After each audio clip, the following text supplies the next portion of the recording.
Welcome to another episode of Lightspeed Investing Podcast. I'm so excited to have Mr. Jeffrey back again. He is the co-founder and CEO of Deep Wealth. And today we're going to talk about the do's and don'ts for growing a successful business. Jeffrey, how are you today, man? Hey, Philip, great to be back. Thank you so much. I really appreciate the opportunity. And hey, all you listeners, great to be back again. Hopefully, we'll surprise and delight you. Absolutely, man. Where are you chiming in? You coming from Canada or Florida now? I am back and forth between Florida. So, Hollywood, Florida to be specific, or just Miami if that's easier for everyone, and Toronto. So, back and forth between the two. I love it, man. I was actually out there about 2 weeks ago for the Grant Cardone 10X GrowCon, so I was That's bright-eyed. right. Yeah. How was that? What were some of your big takeaways? Dude, I mean, really just getting an encyclopedia of success principles, right? At this point, I'm blessed to say that because I've been doing this so much, I can recite it, because we had speakers like Arnold Schwarzenegger, Mike Tyson, Tyler Perry, Peyton Manning come through. And I guess the one biggest speaker that stuck out to me was Tyler Perry because he talked about the importance of being in a category of one, and I resonate with that a lot with my own personal goals and dreams of becoming an NBA team owner, right? If I have to do that just to put myself on the roster. And so, like with Tyler Perry, his whole thing was like they never, gave him the opportunity, but that's why it's so important to own all of your own materials. And he really gave like his details of how he became, an industry figure, right? By not basically outsourcing his IP to anyone else, right? He owned all of it. But more importantly, the vision is always bigger than the mechanics. And I mean, that's just one successful principles, right? Resilience. It's not how many times you get hit, but how many times you get back up, it's never about the destination, but about the journey itself. I mean, so it's like all these little things, all like as success principles where I can just recite over and over again. Mike Tyson, right? The most successful people are usually the ones who are willing to do what they hate, like it is something that they love doing, right? And that's where the discipline, right, kicks in. So it was just an amazing reminders and refreshers on what does it take for someone to actually become wealthy and create the life that they want to experience. Wow. So, Philip, with all the speakers that you saw and the success that you heard about, have you changed one thing in your routine or your rituals or how you look at things from since coming I back? would say it just helped me double down and triple down on everything I'm doing, really. Nice, It, nice. it was like, yup, definitely gonna keep doing that. Yup, okay, maybe I should maybe make some adjustments here. You know what I mean? So yeah, it was just one of those things where it's always good to get reminded and be in the rooms of like-minded individuals, right, who will support and cheer you on, as opposed to giving you negative feedback of saying, oh no, you can't do this, right? Because whether you can or you cannot, you are correct, right? So That's right. Yeah, yeah. Terrific story behind that. Well, that's terrific. Thank you for sharing that. yeah, man. That's why I love coming out to Hollywood and Miami, right? Yeah, no, yeah. Success leaves clues. You just got to know where to look and what to ask and who to ask. Exactly. Yep. That's right. Yeah. So that was a huge energizer and another reason for me to, network until midnight every single night because that's what happens at these events. Like literally, the first night before the conference even started, we were there till midnight. The second day was like 1 a.m., 2 a.m., third day was 3 a.m. So just, because that's the energy of the environment. Wow, wow. Sounds like the happening place. Yeah. So, for you, we're here to talk about do's and don'ts for growing a successful business, right? That, with what I've kind of mentioned so far, is there anything just, from the spirit of, GrowthCon that you can add to it as well? And you Absolutely. agree with most of what I said? I agree with everything that you've said. And listen, some of the same principles, the principles are timeless. Different people come, they say it in different ways, but they've really been around because there's a reason why those principles are around. They work. And so let's tie what we've been speaking about into your experience, into my experience, and into now what we call the Deep Wealth 9-step roadmap. Again, this is in our 90-day Deep Wealth Mastery program. So we have three pillars in that program. And the first pillar No mistaking about it. We call it the foundation. And it's a rhetorical question. It's not even a question, but I'm going to call it a rhetorical question. Philip, here's a question for you. You're building a house. Are you Yes. going to build it on the beach, on the sand, or are you going to build it on bedrock? Again, it's not even a question, it's a rhetorical question. Well, Jeffrey, of course, I'm going to build it on bedrock. If I put it on the sand, it's here today, it's gone tomorrow. And so in the foundation, we have our first three steps really for every entrepreneur. And you could be a startup, you can be an entrepreneur who started a company that now has thousands or tens of thousands of employees and revenues into the billions, or you don't have any revenues at all. These are best practices that surpass industries. They're industry agnostic. It's agnostic in terms of how big or how many years that you've been in business, but it's there. And so for the first step, we call it step one, big picture. And what I want everyone to think about before I go into step one, big picture, I want you to think of some of the former titans of business that were out there. Big, big names that are no longer around. And the reason I ask that is because it's incredible. Our success today, Philip, believe it or not, our success today contains the seeds of tomorrow's failure. Mm, And you may be thinking, wait a minute, Jeffrey, come on. What are you talking about? How can my success today have the seeds for tomorrow's failure? It's human nature. It's okay. human nature where, there's that old saying, if it ain't broke, don't fix it. Hmm. Well, it's good until it's not. And Mm, so the problem that as businesses, as entrepreneurs, we get accustomed to, well, this has always worked. It's worked like this for the past month, the past year, the past 5 years. Why mm, would I want to change it? Why would I want to kick that gift horse in the mouth? Because mm. it's always been working. And it's just human nature to really take our foot off the gas pedal and ride into the future. You So in know, that yeah, actually reminds me of a principle. It's called assets becoming liabilities, right? Like yes, you yes. build these assets up to a certain point and they work. And then over time, they become liabilities unless you're willing to improve upon them and modify them. Is that what you're getting at? In part, yes. In, Okay. in part, yes. You're spot on with that. And it's really more of a mindset. So Mm, let me put an actual example out there that we can talk about. And then I'm going to hone in on step one, big picture. And actually, in our 90-day mastery program, we have a case study in step one. It's all throughout the step one. And the case study, we call it the modern day tale of David versus Goliath. We all know the story of David versus Goliath. You had David, the shepherd boy, who's up against this huge soldier. He's like 10, 12 feet tall, and he's just huge and intimidating. And David, everyone thinks David is going to get wiped out by Goliath. And actually, it turns out that David takes out Goliath. And so the modern day tale, what's the modern day corporate tale of that? Well, for us at Deep Wealth, it's Blockbuster versus Netflix.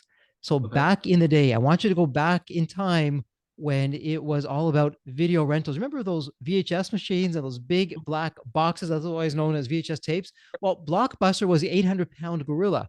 They Yeah. became a multi-billion-dollar company, and this scrappy startup out of nowhere called Netflix, which, by the way, went out of business, almost went out of business a few times, Mm. barely made it, eventually put Blockbuster out of business. I still remember Netflix as a DVD stand at That's right. McDonald's because I would use that's what me and my friends would do, as high school teenagers, go to McDonald's, maybe grab a movie and whatever. So yeah, those early days, right? Yeah, we're dating ourselves for some of the newer listeners are saying, what, what Yeah, the heck's a DVD or what's this VHS? Guys, what are you right. talking about? I don't even know what that is. But anyways, it's interesting because let's go back to Blockbuster for just a moment. They actually created the seeds of their own failure. What happened with Blockbuster? Well, one of the reasons that Netflix started back in the day was one of the co-founders of Netflix returned, I forget what movie it was to Blockbuster, but it was something like a $50 or $75 late fee. Don't hold me to those numbers. It was somewhere around there. But back in the day, that was a lot of money. In today's dollars, that would be maybe $200, $300 in Mm. late fees. And he really got upset. And he wasn't the only one that got upset. And he said, this isn't right. I'll use the F word. This isn't fair. This is crazy. Let's do something about this. And Right. so Blockbuster, at the height of their success, again, don't hold me to these numbers. I want to say close to $1 billion of revenue Okay. came from late fees. They Oh. knew they knew the customers hated it, but they kept on doing it. Why? Well, they don't have a choice. We're the only game in town. Where else are they going to go? That's just how it is. They know the rules. And if they're late, they're going to pay for it. Gotcha. And so they got locked in to their own success. And then to continue this, and then we're going to go into step one big picture, what this means for all of us. As some of the listeners may know, at one point, Netflix came to Blockbuster and said, buy us. Here you go. Buy us. I think it was for 50 million or 100 million. Again, there's a wide swing in some of these numbers. Okay. And they had almost that much in debt. So, look, hindsight's always 2020. And we can say, well, Yeah. Yeah. Blockbuster, why didn't they buy them? That was a huge mistake. Well, it wasn't so simple back then. There was a lot of debt that they had, but Netflix had caught on to a very early trend known as high-speed bandwidth. And it's okay. Well, Jeffrey, what's the big deal about high-speed bandwidth? Netflix knew that down the road, not tomorrow, not even next year, but at one point in time, there's no longer going to be a DVD. There's no longer going to be a VHS. We're going to do this from home. There's not going to be any rentals. It's just going to be from a computer or a device. We're going to be able to stream movies. Blockbuster looked at that and they said, you guys are crazy. Never going to happen. People are always going to come to our stores. We have a store on just about every corner. Go back to the rock that you came from. Leave us alone. We're not going to buy you. We're going to just trounce you and we're going to put you out of business. Right. Right. And so I'm going to stop the story there because if we take a look, what happened there, Blockbuster made some very big mistakes. They became arrogant. They became lazy. They said, nothing's ever going to change. People are going to keep on. Unwilling to adapt, I think that's another huge reason too, just from listening on the stories, right?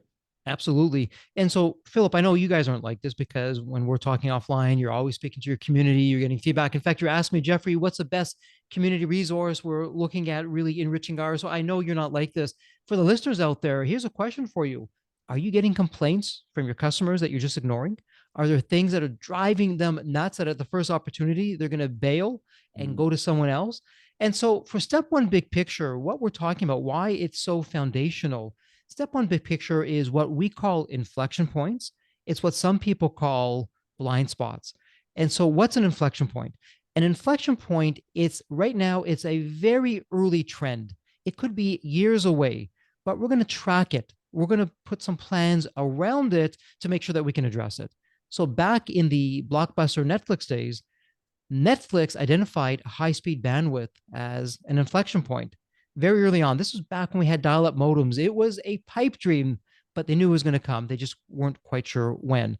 So, one of the things that we do is we train our community. Okay, what questions do you need to ask to identify an inflection point? And with an inflection point, here's the interesting part. An inflection point can do one of two things, Philip. It can either put you out of business because either you missed it or you choose to ignore it. Or if you leverage it, you can be the one to put yourself out of business and into a bigger business. So let me ask you this, Philip. When you're doing your trading techniques and your strategies with your community, I would imagine, I mean, you're the pro here, so I'm going to ask you, do strategies change? Do market conditions change that you need to change the approach from time to time? I mean, what goes on with that? Yeah, the market conditions always change. What we teach are principles, because principles are timeless, right? So Mm-hmm. we teach a proprietary system that you should follow, right? And that's why, regardless of markets, right, as long as you see a setup that you understand, and only when about 5 to 7 factors are all in unison and in confluence, that's when you actually enter in a trade. And then when you're able to catch momentum, you want to pile in on your decision because it was a correct decision, and that's how you scale, and trade bigger from there. But you never start trading big right from the get-go, and you will never trade on something that you don't understand, because if you do that, that becomes gambling. So we hammer these principles, right? And hopefully our members, they are disciplined enough to follow through, because those who do, they are usually the successful ones. Okay, so with Lightspeed investing, you've come up with a system, you look for certain signs, Yes. and in many ways, you've identified, hey, if these things are in alignment, here's what you should do. But if they're Yep. not in alignment, don't do this. Don't do it. Yeah, because Right. that's when it becomes gambling, right? And if you choose to go against our advice and don't heed it, then that's on you.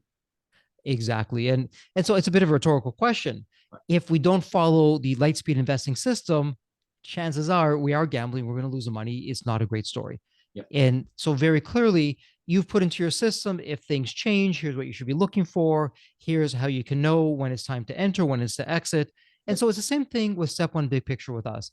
We've created a system that help you identify the telltale signs that, hey, Jeffrey, you're in an inflection point here. It's still early, but you can do something about it. Don't let it pass you by. And it's amazing when we have the business owners go through this.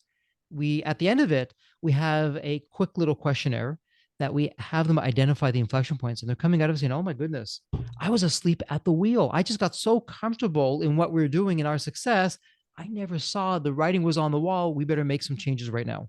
Are all inflection points created equal then according to what you're saying, or have you identified, right, like in your journey, like, hey, you're going to experience different inflection points where one is more critical than others? Like they're all important, but like these ones that are coming up, that's really when it could make or break you type of deal. Yeah, Philip, brilliant question. Love what you're asking. So, different inflection points for starters, we may not be able to leverage every inflection point. It may not be that important to us, or it may be out of our capability, or it may be out of our reach. So, as an example, when I was first creating the system, when we were looking around for an inflection point, we actually got that from a customer. A customer made a comment passing by on a conversation, but it was a game changer for us. So, some inflection points we're not going to be able to address. And so I'm just making this up. Imagine you had 100 different suggestions from customers. 99 of those suggestions may go nowhere. One may be the one, but you only need one. Okay. So as we speak today, one huge inflection point for just about every business, artificial intelligence, AI, it's here. It's not going away. It's now gone mainstream. And with AI as a business, we have a decision to make. Are we going to stick our head in the sand? Were Mhm. we the same people in the early 2000s, 2001, 2002 saying, yeah, this internet thing is a fad. I'm not going to get a website. I'm not going to go online. Nothing's going to change. Are we saying the same thing about AI? Or are we going to be like some of the titans of business today who said, you know what? This internet thing, yeah, is new. It's Mm. got some growing pains, but I see a huge potential here. Let me hop in. Let me start right now to figure out how to Dude, do same thing this. with like cryptocurrency and social media just 7, 8 years ago, like same conversation. And then obviously there's the same thing with Uber and taxis, right? You're absolutely right. You know, it's interesting on my podcast, the Deep Wealth podcast. One of the questions that we ask, what would you tell your younger self? A lot of people say, hey, go buy some cryptocurrency, go buy some Bitcoin. So it's interesting, you know, when it first comes out, it's like, yeah, this thing's a joke. It's a fad. It's not going to last. Same thing. I'm going to date myself a little bit. When emails first came around, or a fax machine first came around, or websites started coming around, were you saying, yeah, whatever, it's just a toy, it's a gimmick, it's not going to be around? Mm. So the whole thing here is to identify your inflection point and then plan it out. So back to Netflix for just a moment. Yeah. High speed bandwidth, streaming movies. That was it. But it took a lot longer than they expected, but they were on it. They, behind the scenes, they were building the infrastructure, they were building the company, the talent, that when it was more mainstream, they were already there. And when the opportunity became mainstream, they pounced on it. In the process, they knocked out their competitors and they became the titan of business. Isn't it funny? Like I literally just had a conversation with the dual executive of our firm that I've been grooming, both operations and finance, right? And I told him, he told me about certain time frames that we're looking at. I'm like, almost always it's going to take longer than you anticipated. And you just alluded to that, right? Even though they caught on to this high speed bandwidth thing, it took longer than they would like it to for it to come to fruition, right? Exactly. And some inflection points are longer than others. As an example, I remember artificial intelligence being talked about in the early 2000s. So here we are a few decades later, it's finally come on stream. So it often does take longer than expected. But here's the thing, if we ignore it, by the time we hear about it again, it's too late. It's already well entrenched with other companies and we've missed the boat. So the great news with AI, particularly with these very large companies, I was reading a survey of the Fortune 500 companies, and don't hold me to the exact number, but less than 5% are using AI right now. What an opportunity for us. If we're not a Fortune 500 company, let's hop on AI, integrate it into our company. We can get ahead of the competition by right now. In the early days, still in its infancy, we can leverage that. So, step one, big picture, it's all about what are the inflection points, but knowing what an inflection point is, that's not where the story ends. It's like anything else. Knowledge without action, that's failure. It's the right knowledge with the right kind of action. That's what leads to success. And it's actually a great segue from step one, big picture, into step two, X factors. And so, step one, big picture, what are the inflection points? How can I put myself out of business into a bigger business, a more profitable business, and not have the marketplace or the competition do it for me? And so, once we've identified that, we then turn to step two, X factors. And so, you may be saying, Philip, Jeffrey, what's an X factor? What does that mean? So let me ask you this. With Lightspeed investing, I would say there's probably three, maybe five things that you guys are world class and you're different than everyone else. Would I be Yep. correct in that? Yes, absolutely. What are those three to five Yeah, or maybe well, even first more? and foremost, our methodology is based off of a hybrid of the legends in our industry, right? There's John Arnold, from a manual trading perspective, took 1.5 million to 1.5 billion in 2.5 years trading the commodity natural gas. There's also Mr. James Simmons, pioneer of automated software trading. In about 15 years or so, has amassed a net worth of $30.1 billion. And so, yeah, for number one, we take the hybrid approach to combine both of their methodologies, right? And then on top of that, we do represent a group of medical professionals who are now investment professionals. So we've added additional prudence, professionalism, and ethics on top of these gentlemen's methodologies. And if we didn't do something right, we would not be able to do deals with banks and institutions, as well as recently getting invited to speak at a private jet hangar in Dallas at an event held by fellow billionaire Paul Hutchinson, who manages $48 billion with their hedge fund, right? So our track record and performance, comes from these methodologies, so to speak. And the track record and performance also allows us to get invited to certain events to show validity of how accurate we can be with our skill set. And so, Philip, firstly, congratulations. Love what I just heard. So, what you're sharing there, I heard at least five X factors. And these are the things that differentiate you from everyone else out there. And one of the common mistakes that as entrepreneurs, we tend to have imposter syndrome. Hey, what makes your company different than everyone else's? Oh, we're all the same. It's just a different logo.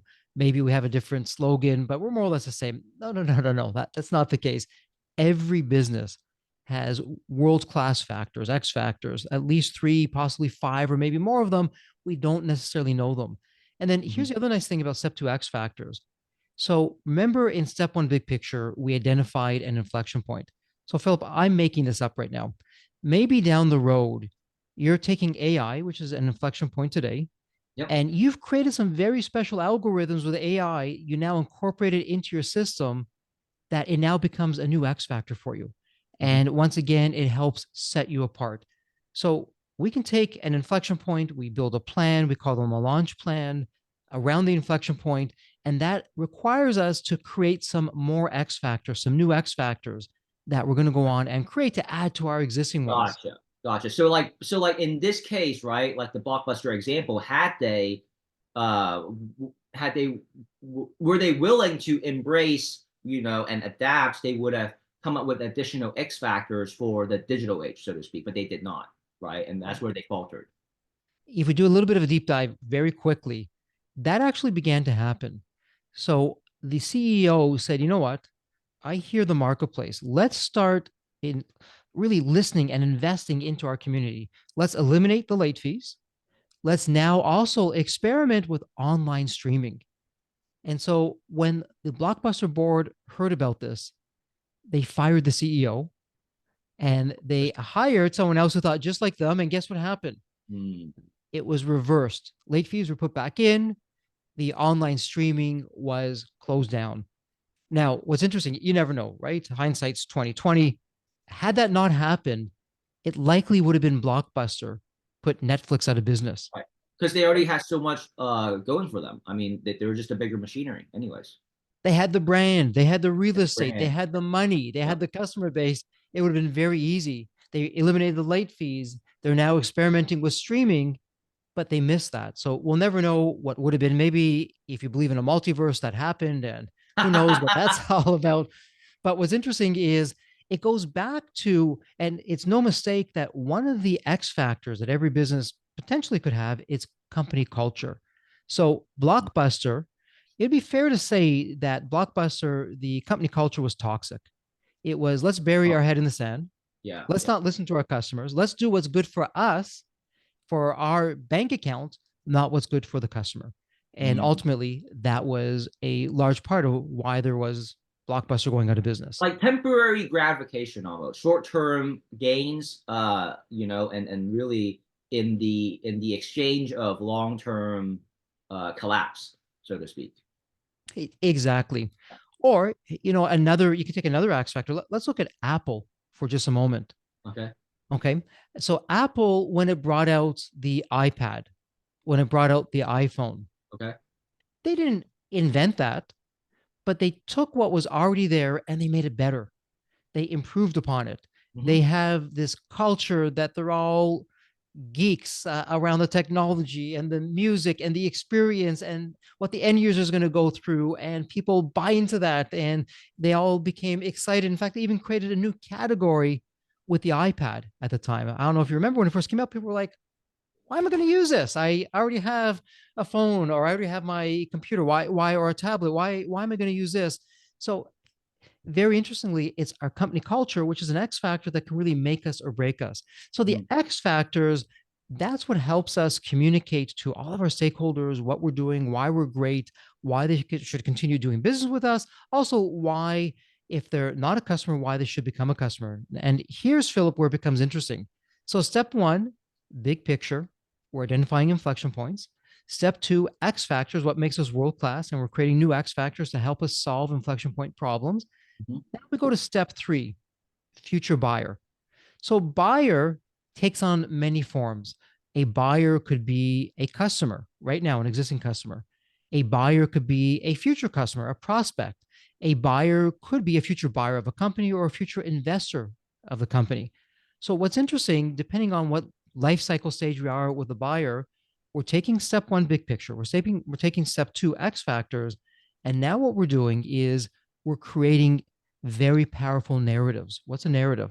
Well, a narrative, it's a story that we're telling about what makes our company unique, the X factors, how we're solving a very painful problem, the big picture. Let me give you an in the trenches example. Let me go back to my company, Embanet. So the inflection point that we found was for tier one institutions. They had no idea how, number one, to market for online programs. They didn't know where to begin, what to do. They had no problems getting students to come in for the traditional in the classroom programs. Right. But for a master's degree, a PhD, or a doctorate degree that was online, they had no idea how to do that. They had no idea how to fill the seats and keep the seats filled. Yeah. Well, our X factors was filling the seats on the marketing side and keeping the seats filled on the technical side. And so we spoke about that to, they were our future buyers in terms of customers. Hey, here's our narrative. We're going to take all the risk off the table. You will be profitable from the first student onwards. You own all the intellectual property. We'll take all that information. We'll do everything for you. You control who goes into the program. You control who graduates. You're getting out of state tuition fees. You're going to have incredible alumni that are going to be as good, if not better. Just think of your future fundraising and your future alumni base. And it was a very compelling narrative. And Yeah. so we did all of that.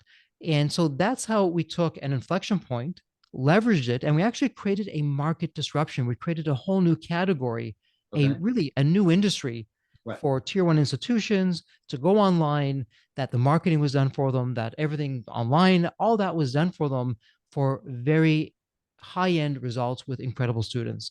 Mm. And so we do that through storytelling. Philip, you just did that with me earlier when I asked, hey, what are your X factors? You told me the story of your company, how you took two very specific investors, game changers with what they did. You figured out their lifetime of work and you instilled it into your system. And then you added more characteristics into that so that it's not gambling, it's actually investing. And then you went out to the medical professionals that they become now professional investors. And it becomes a very attractive narrative when you start doing that. So that's what we're doing with step three, future buyer. But let me put a pause on it right there. Yeah.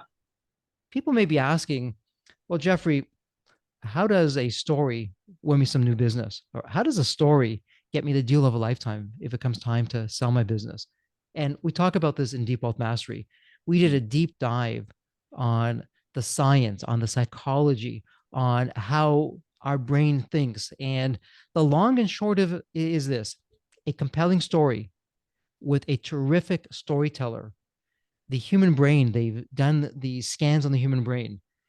And let me ask the listeners a question. Have you gone to a movie, you screamed because you got scared, or you cried because it was sad, or you're laughing out loud because it was funny, but you Mhm. knew it was a movie. You knew you were in a room with other people. You knew the movie wasn't real. Or have you been to a sporting event and you're on your feet, you're cheering, and your heart rate, it's really up there because you're seeing someone on the field doing whatever they're doing. You're all excited. And so, what the science has found when we listen to a story or we watch what someone else is doing, the same regions of the brain that's in that person, the storyteller, the same regions for the listener is lighting up. And we're relating to them. We can understand and we're starting to feel what they're feeling. And that's where we can get some really incredible results when we can relate to the storyteller, we can relate to the story. I'll share a very quick study that was done. They took two groups of people, and there's a chemical called oxytocin. Yeah. Our brain produces that naturally, and oxytocin, it has us feel happy, it has us feel good. And so one group, they had oxytocin administered through the nose. The other group, they had a placebo. It was just water that was put through the nose. But none of the groups knew, and even the people administering the oxytocin or the water, they had no idea which group they're in. Now, both groups were shown the same commercial. It was for a charity. Yeah. And then at the end of the commercial, the groups were asked, "Well, how much would you donate?" So here's the interesting part. The group that had the oxytocin donated at least 50% more Mhm. than the group that didn't have the Right. oxytocin. Well, oxytocin is just so some medical background. It's the chemical that's responsible for making you feel connected to others as well. That's right. So, like whenever you do volunteer work, you would naturally release more oxytocin. So it's a little bit different than dopamine because dopamine is more around like the reward system, you know. But oxytocin is really meant for like the human connection. So yeah, It creates the warm and fuzzies, right, Philip? With the, I mean, you're the medical professional, so you can tell me with that. I'm just telling the story here, but yeah, absolutely. yeah, So think about that for a second. When they had the oxytocin, they were giving more to that charity. Same commercial, same environment, same everything. It was randomized. yep. So we'll take the position that the people weren't that different from one group to the other. Mhm. And so what they found was when you tell a compelling story by a terrific storyteller, the listener is releasing oxytocin, and you're now feeling the emotions that the storyteller is feeling. And so imagine now you're speaking to a prospective client or a prospective investor for the company or a buyer for the company. If you've got the right narrative down, Yep. you'll renew your existing clients, you'll attract new clients, you'll get the best deal over any deal when it comes time for your exit in the business. And Mhm. so step three, future buyer, we build off of step one and step two about how do you create these very powerful and compelling narratives that really move the dial, that really make a difference to get the results. And Philip, let me ask you something. Look, you're the smart dude, you're the science guy, you're now the professional investor, you created the system. Is anything that I've talked about here, does this show up in a complicated formula in a spreadsheet? Is this more the science of business or is this more the art of business? Well, it's more so the principles of business expressed in an art form, You're absolutely right. right? And for some of the listeners out there, they're saying, come on, Jeffrey, this stuff is woo woo. If it's not in a spreadsheet, if it's not a complicated formula, it doesn't exist. And I got to tell you, and maybe you saw this going back to how we started the conversation at the 10X conference. For myself, anyways, data point of one, take it for how you like. My biggest successes came from the art side of business. Mm. The art side of business where it doesn't make sense. Embonet as a company, it's like the bumblebee. You know what science says about the bumblebee? Scientists say the bumblebee, based on the size of its wings and its body weight, it's impossible that the bumblebee should ever fly. Oh, Well, interesting. problem is no one ever told it to the bumblebee. And as we all know, obviously the bumblebee flies. So on the art side of business, Mm. that's where the magic happens. I love it. And I step love it. one, step two, step three, it's all on the art side of the business. How do I grow my profits? How do I grow my revenues? How do I create a market disruption down the road? How do I increase the value of my business for not any deal, but the best deal?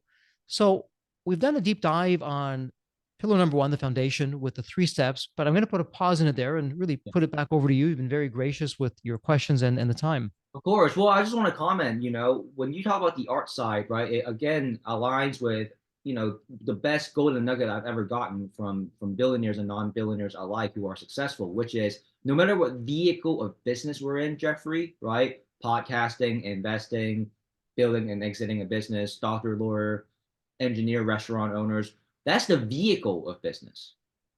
However, you have to recognize that no matter what, we are all in the people business.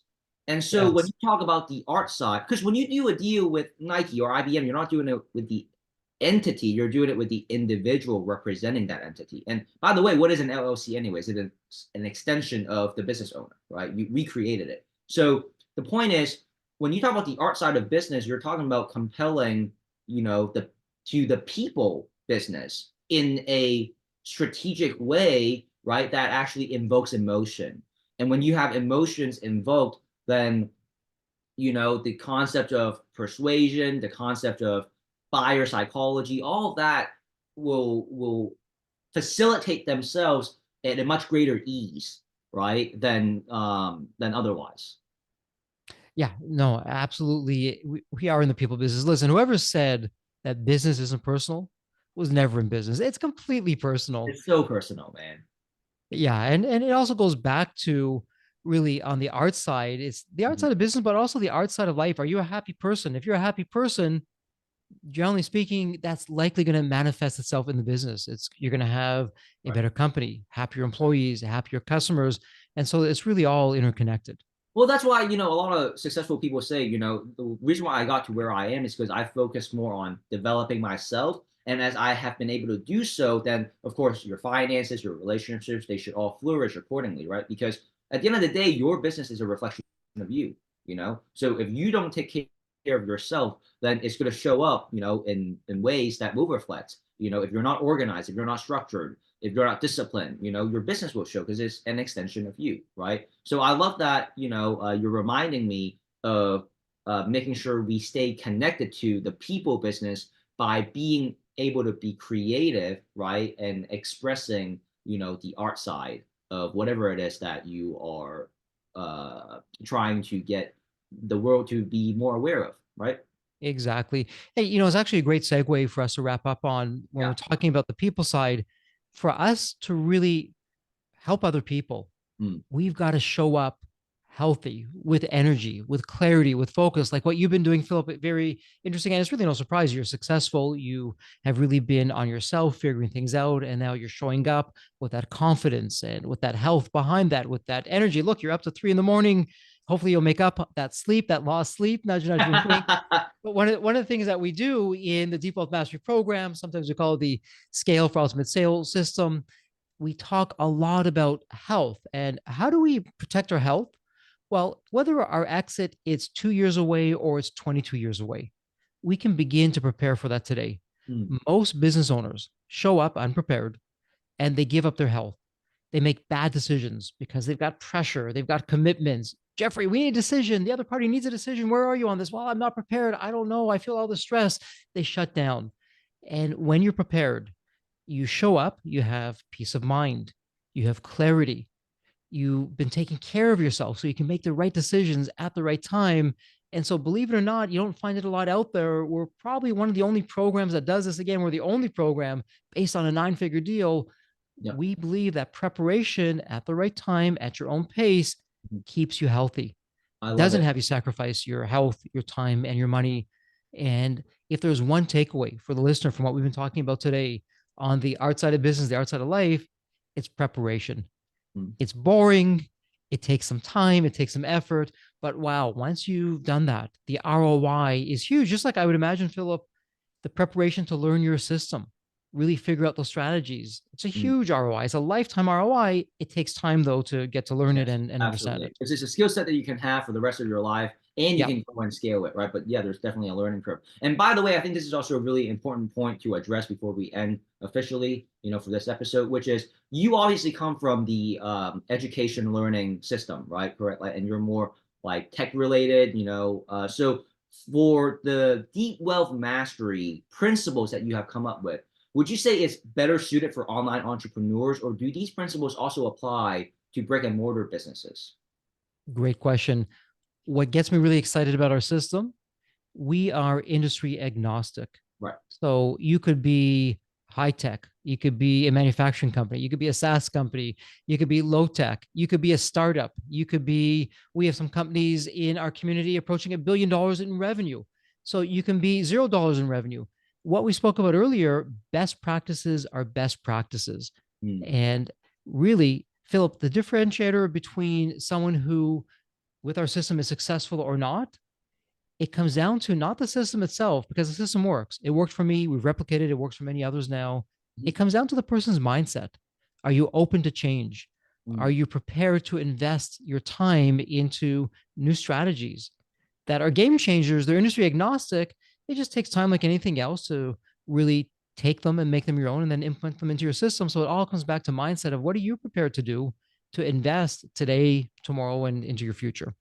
I love it, man. Thanks so much for being on as a guest of our podcast, Jeff. It's always a pleasure. And for the listeners, what is the best way for them to contact you if they have any questions about what we discussed today, in regards to preparing themselves, right, for creating a successful company or keep the momentum going the right way? I'm going to make it easy. It's one email address. Ask any question that you want. You'll get the answer. And the email address is success, success, success at deepwealth.com. So email success at deepwealth.com. And myself, the team will go through that. We'll give you whatever information that you need. If we can help you, terrific. If we can't help you, we'll be the first ones to tell you. And if we can, we'll give you some resources of what could help you. So success at deepwealth.com. Send us your questions. Would love to hear from you. Absolutely. And again, Jeffrey, that's why I love interacting with you. We're straight to the point and we are all about the people business, right? So, Jeffrey, thank you so much. And I look forward to speaking with you again, right, when we go into deeper details of the rest of the Deep Wealth formula. Absolutely, Philip. Thank you so much. It's truly been a pleasure and an honor. Thank you. Yep. Thanks. You have a great day.